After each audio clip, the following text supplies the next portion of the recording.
Welcome to Order Militaris Radio TV.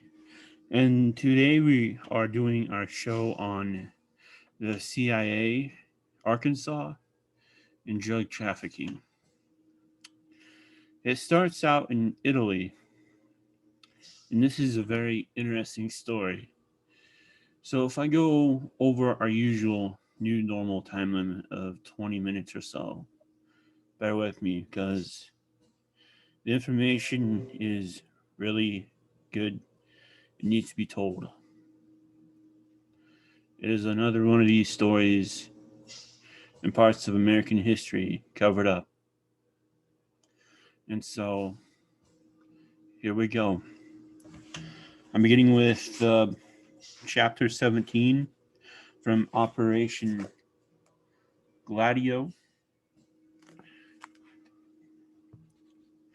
And this is a quote from the CIA helicopter pilot Michael Harari to Gene Chip Tatum in 1985. What we do has nothing to do with preserving a country's integrity. It's just business, and third world countries see their destiny as defeating borders and expanding. The more of this mentality we can provide, the greater our wealth. We train and we arm. That's our job. In return, we get a product for more valuable than we get a product far more valuable than money for a gun. We're paid with product, and we credit top value for product, drugs. Look, one gun and 3,000 rounds of ammo is $1,200. A kilo of product in Nicaragua is about $1,000. We credit the Contras $1,500 for every kilo. That's top dollar for a kilo of cocaine. It's equivalent to the American Kmart special, buy four, get one free. On our side, we spend $1,200 for a kilo and sell it for $12,000 to $15,000. Now that's a profit incentive. It's just good business sense. Understand? 6 months before the attempted assassination of John Paul II, Italian judge Carlo Palermo launched an investigation into the smuggling of heroin within northern Italy. After arresting and interrogating local drug king Herbert Holberheimer and members of his gang, Palermo became aware that the heroin was arriving in police cars that were provided by Kahar Mehmet Ali, an agent of the Turkish mafia. The leading importer of smack was Karl Kofer, a key figure in a kidnapping ring. Palermo's team of detectives tailed Kofer to Sicily, where Kofer met with Gerlando Albertini, a member of the Sicilian mafia. Albertini operated a laboratory that produced 100 kilograms of choice brown number 4 heroin a week. He was in league with Stefano Bontante, who had helped to arrange the fake kidnapping of Michele Sindono. In January 1981, Kofer was taken into custody and began to provide details about the Balkan route, the Babus, the Sicilian Men of Honor, and Stibum International, which had become the hub of the drug trade. He said that Hussein Sil, one of the leading Babus, was responsible for transporting the heroin to the United States on ships owned by Bekir Selenik. He spoke of the arms from the NATO bases that were being supplied in exchange for the drugs. The weapons Kofor testified, including tanks, helicopter gunships, aircraft, and 3 freighters. On March 7, 1981, Kofor was found murdered in his cell within a prison in Trento. He had been placed in solitary confinement and was under 24-hour surveillance. Kofor's throat had been slit and his heart pierced by a very fine needle. No one was ever charged with the crime. We will stop here and now think.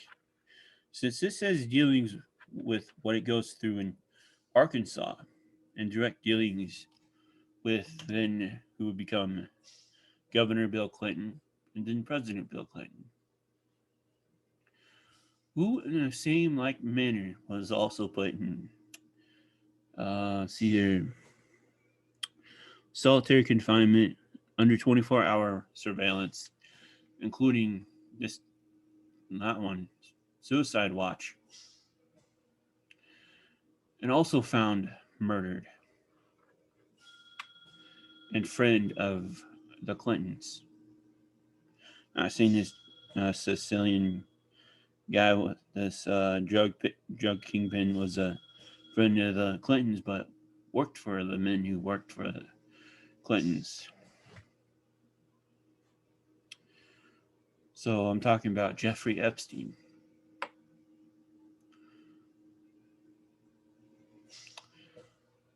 Two men found the same way, in the same circumstances, one in Trento, Italy, and one in New York in a federal penitentiary prison.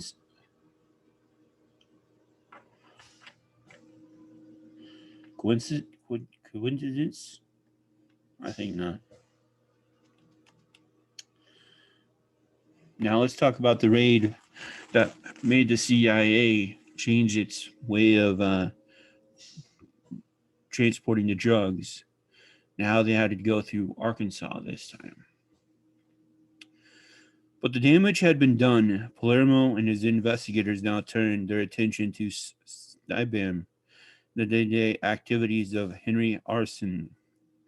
They began to receive reports from Igor Mumcu that served to confirm their suspicions. Steinbam pipeline flowed from Bulgaria to Sicily and remained protected by some very powerful individuals, including CISMI and NATO officials. By keeping Steinbam under his watchful eye throughout 1981, Palermo could verify that the seemingly innocuous shipping company had shipped more than 4,000 kilos of pure heroin to markets throughout Europe and the United States. The net worth of these shipments was $400 billion. Making inquiries to the CIA, Palermo was told that Arson should not be taken into custody since he worked undercover for the U.S. Drug Enforcement Administration. The magistrate opted to ignore this disinformation and ordered a raid on Steinbam's headquarters in Milan on November 23, 1982. The raid resulted in the arrest of Arson and 200 of his leading accomplices in arms trafficking. Glauco Partel, director of the Research Center in Rome, an agent of the U.S. National Security Agency, and worked with P2 in providing Exocet missiles to the Argentine government during the Falklands War. Even more alarming was finding that Partel was involved in the sale of 3 atomic bombs to an unnamed Arab country. Puigis, a former SID official, negotiated the sale of weapons to the Middle East with SISMI heads Santovito, a prominent P2 member. The colonel worked with the CIA in developing and selling a secret superweapon called the Death Ray. Steinbam's records show that Pugliese kept in close contact with the Reagan administration through actor Rossano Brazzi. Enzo Giovanelli, a key supplier of ammunition goods to the U.S. base of La Maddalena in Sardinia, had sold aircraft freighters and flight simulators with the assistance of NATO officials to Libya and other Arab nations. He worked in partnership with 2 fellow members of the P2, Fabio Carboni and Francisco Pazienza. Angelo De Feo, a black market arms dealer, had been involved in the sale of Leopard tanks and a fleet of ships to Libya, along with missiles to Mauritania. The missiles, he testified, were delivered on CIA cargo planes that departed from the Chiampro military base. De Feo further said that all of Steinbam's trafficking in arms was controlled by SISMI. Now, in our previous show on the whistleblowing and drug smuggling show, there was someone else who escaped to Belgium and to NATO or NATO mission that harassed and the FBI whistleblower Cybel Edmonds.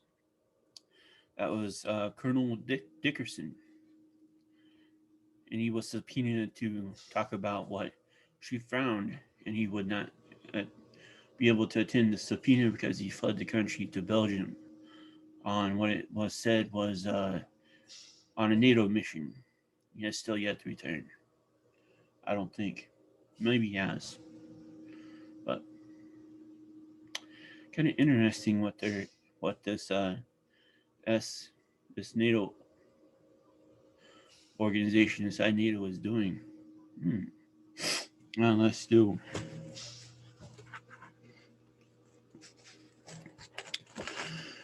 Okay.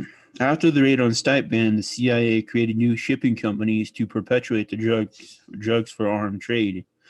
Alivani and Alivani International were set up in Scotland and Israel by Terence Charles Burns, an American arms dealer at the request of the CIA director, William Casey. One of the first shipments from these firms was made to the Ayatollah Khomeini in Iran as part of the October Surprise Promise. The shipment contained long-range artillery as well as electronics that the mullah used in his war against Iraq. Another shipment contained 3 large flasks of radioactive cesium, which were sent to Denmark and from there exported to Portugal, onward via Cyprus and Israel to Iran. Within 3 years of the raid, 120 additional shipping operations had been set up in coastal cities throughout Europe. In addition to the refineries in Sicily, hundreds of heroin kitchens were set up throughout Turkey, including Baskal, half an hour from the border with Iraq. New routes were opened throughout the Balkans, along with hotels, restaurants, and brothels to accommodate the smugglers. Rural hovels such as Lice, Van, Gaziantep gave rise to smugglers' nests in southern prosperity. Heroin had become a $400 billion business with 200 million users throughout the world. The CIA share of this business was used to finance the Mujahideen in Afghanistan, the guerrilla force in Angola, the Contras in Nicaragua, the puppet regimes in South America, the death squads in El Salvador. Paul E. Helliwell's brainstorm had produced an intelligence agency with seemingly limitless funds for seemingly endless operations. Now, what's all this got to do with little old Arkansas? Let me tell you. But the principal laundry for the new heroin network remained the BCCI, which continued to retain its primary offices in London and Karachi.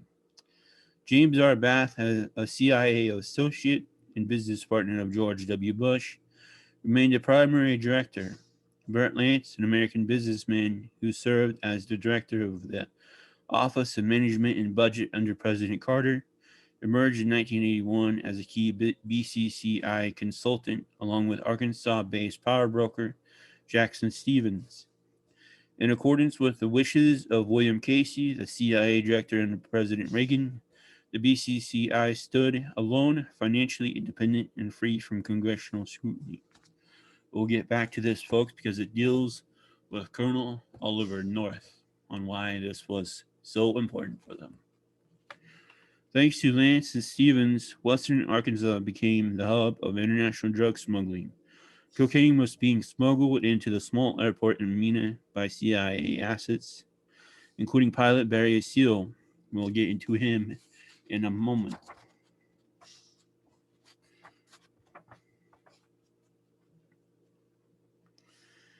These assets also transported to Mena huge bales of cash, which was laundered by BCCI's First American Bank. The First American was a Washington, D.C. financial institution that had been acquired for BCCI by former Secretary of Defense Clark M. Clifford. The cash came from the Gambino crime family, which is shelling out $50 million for each shipment. Now, the laundering at First American was conducted in conjunction with Worthington Bank, a financial institution owned by Jackson Stevens. The Arkansas Development Finance Authority, a state agency that had been set up by Governor Bill Clinton. Stevens had been a major donor to Clinton's 1982 gubernatorial campaign, and the Worthington had provided the candidate with a $3.5 million line of credit. The BCCI's front in the D.C. bank was Kamal Adam, who, according to Kerry's committee report, operated as a CIA principal liaison for the entire Middle East from the mid-1980s through the... Hold on, let me get this right, folks.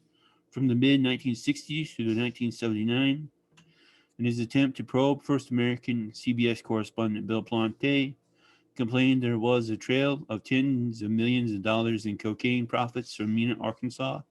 You don't know where it leads. It is a trail blocked by the National Security Council. Now let us get into Mena, Arkansas, and the crimes committed.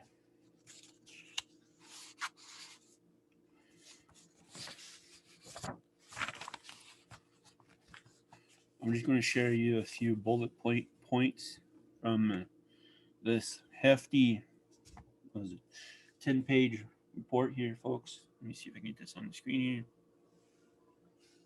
There you go.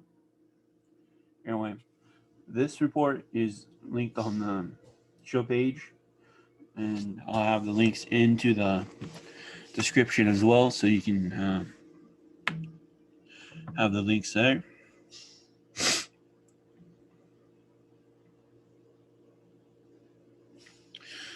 No one wanted to cover the story except a few news services and some other questionable sources that wanted to get the news out there for the American people.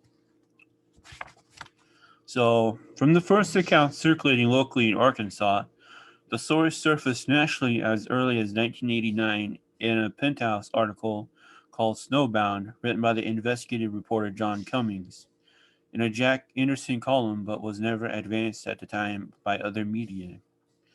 Few reporters covering Clinton in the 1992 campaign missed hearing at least something about Mena, but it was obviously a serious, demanding subject. The specter of vast drug smuggling with CIA involvement, and none of the major media pursued it seriously during 1992. The story was kept alive by Sarah McClendon, also The Nation, and also The Village Voice. Then after Clinton became president, Mena began to reappear. Over the past year, CBS News and the Wall Street Journal have reported the original unquieted charges surrounding Mena, including the shadow of some CIA or national security involvement in the gun and drug traffic, and the apparent failure of then Governor Clinton to pursue evidence of such international crime so close to home. Barry Seal, was smuggling drugs and kept his planes at Mena. The Wall Street Journal reported in 1994 he also acted as an agent for the DEA in one of these missions. He flew the plane that produced photographs of Sanditas loading drugs in Nicaragua. He was killed by a drug gang Medellin cartel hitmen in Baton Rouge. The cargo plane he flew was the same one later flown by Eugene Hasselfuss when he was shot down over Nicaragua with a load of Contra supplies. A former Little Rock businessman, Terry Reed, had co-authored with John Cummings a highly controversial book, Compromised: Clinton, Bush, and the CIA, which describes a number of covert activities around Mena, including a CIA operation to train pilots and troops for the Nicaraguan Contras, and the collusion of local officials. Both the book and its authors were greeted with derision. Now, however, a new massive documentary evidence have come to light regarding just such dark deeds, previously private and secret records that substantiate as never before some of the worst and most portentous suspicions about what went on at Mena, Arkansas, a decade ago.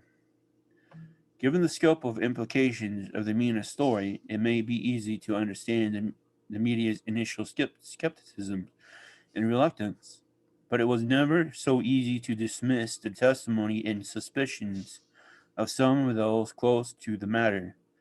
Internal Revenue Service agent Bill Duncan, Arkansas State Police investigator Russell Welch, Arkansas Attorney General J. Winston Bryant, Congressman Bill Alexander, and various other local law enforcement officials and citizens.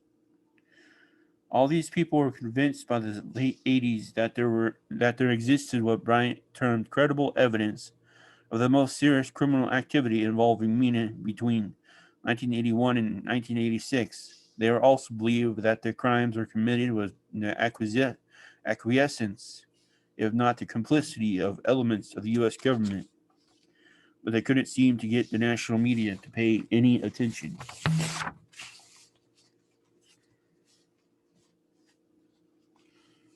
Now, I'm going to let you read the rest of this report because it goes on to detail from U.S. Attorney how the U.S. Attorney at the time was blocking all the investigation, would not cooperate with uh, all this, all these people investigating this. And it talks about how um,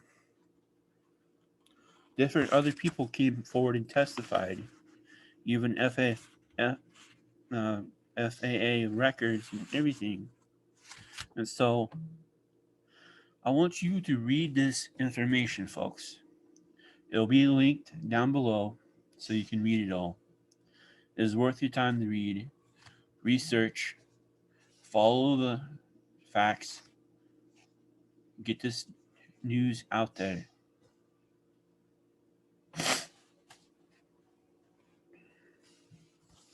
Let me quote this. What evidence they gathered, they have said in testimony and other public statements, was not sufficiently pursued by the then U.S. Attorney for the region, J. Michael Fitzhugh, or by the IRS, Arkansas State Police, and other agencies.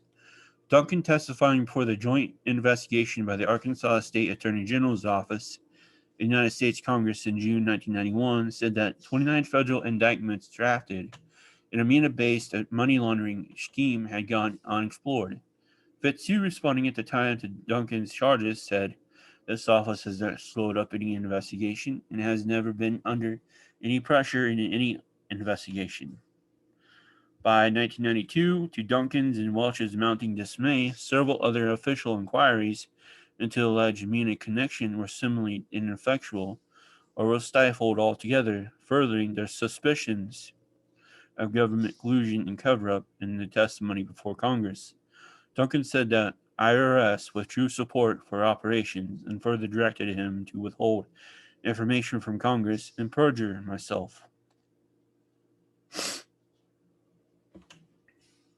And it'll go on at the end to say that at the time President Clinton should open up an official White House presidential investigation into what happened in MENA.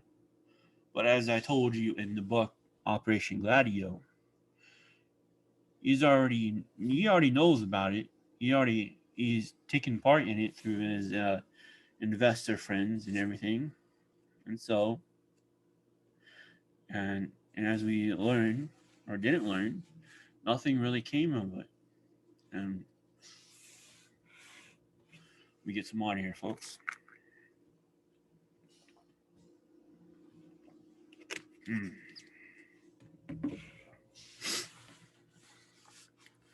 Now to Colonel Oliver North. Did you know that he was to be the president of the NRA, and he was also then suddenly removed? What did the NRA CEO have to say back in 2013? Let me quote from The Intercept. Again, this will be also linked on the show page and on the description down below.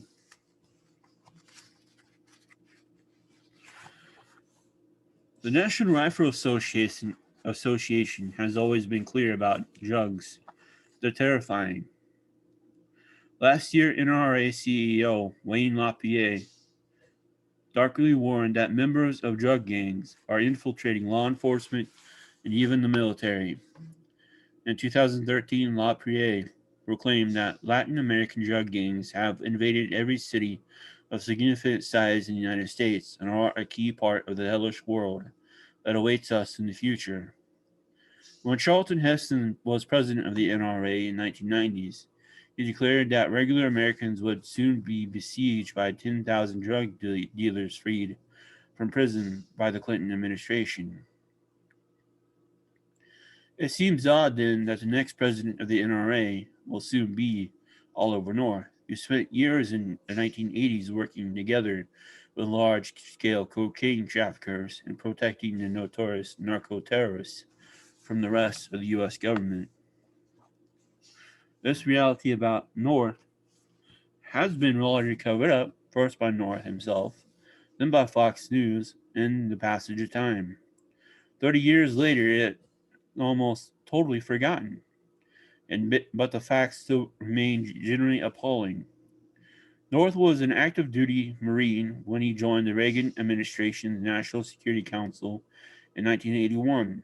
One of Reagan's top priorities was organizing and funding the Contras, a guerrilla military force to overthrow the revolutionary socialist Sanditas government of Nicaragua. But the Contras engaged in extensive, gruesome terrorism against Nicaraguan civilians. Congress gradually reduced, then eliminated the appropriations supporting them, leading the Reagan administration to secretly search for money elsewhere. According to the report from a later congressional investigation, North was put in charge of this operation, which participants dubbed the Enterprise. The Enterprise functionally the Enterprise, functioning largely at North's direction, had its own airplanes, pilots, airfields, operatives, ship, secure communication devices, and secret Swiss bank accounts. For 16 months, it served as the secret arm of the NISC staff, carrying out, with private and non appropriated money, and without accountability or restriction imposed by law on the CIA, a covert Contra aid program that Congress thought it had prohibited. And that's where that money laundering bank in Washington, D.C. Comes from.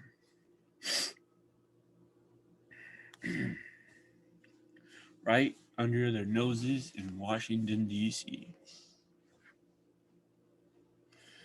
North enthusiastically looked for cash wherever he could find it and led many of the clandestine schemes that later became known as the Iran Contra scandal. The Sultan of Brunei donated 10 million, which North's secretary Fawn Hall accidentally wired to the wrong Swiss bank account, and Saudi Arabia ponied up as well. North also pushed what he called a neat idea, selling U.S. military equipment to Iran, with the proceeds passed along to the Contras. Meanwhile, the Contras had a neat idea of their own, facilitating cocaine trafficking through Central America into the U.S., with a cut going towards supporting their war against the Sanditas. Some Contras were themselves cocaine traffickers, and others were simply happy to make alliances of convenience with drug cartels. There is no evidence that North actively wanted cocaine to be smuggled into the U.S. It was simply that he had other priorities. But was he aware of the Contras drug trafficking? Yes. Did he try to shield one of his cocaine traffickers from consequences from the other branches of the U.S. government? Yes. Did he work together with known drug lord? Yes.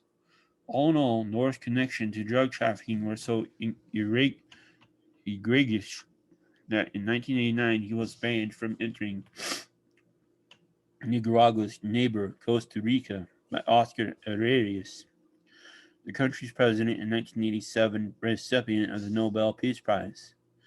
This may seem shocking to the easily shocked, but it's all been documented in various government investigations.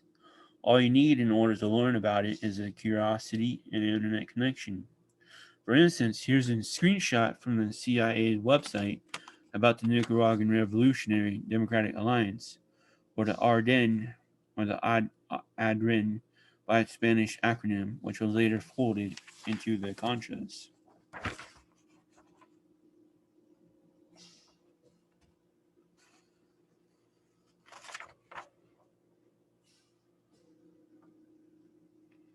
Mm.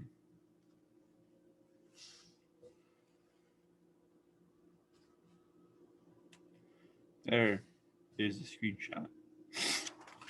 You can read it on the documents provided in the links below. The full extent of North's complicity in cocaine trafficking will never be known. When the Iran-Contra scandal story broke in November 1986, he ordered Hall to destroy so many documents that the shredder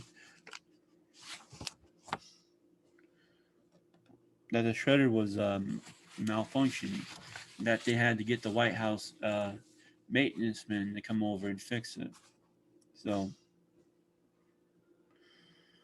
and you can read all about this. It's well documented, quotes, everything, actual official documents in this document right here from the Intercept.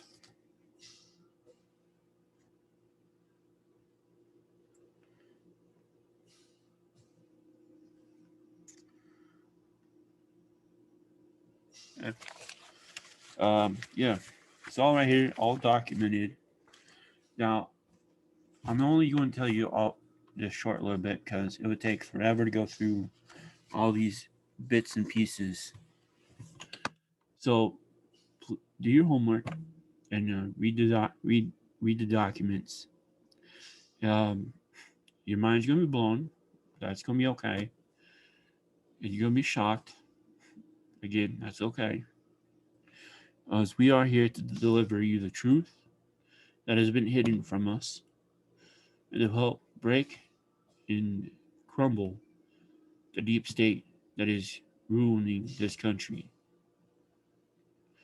So please like and share this program, and please go to those links, print off those reports, and please share them around. This is Order Militaris Radio TV signing off. Deus Volt.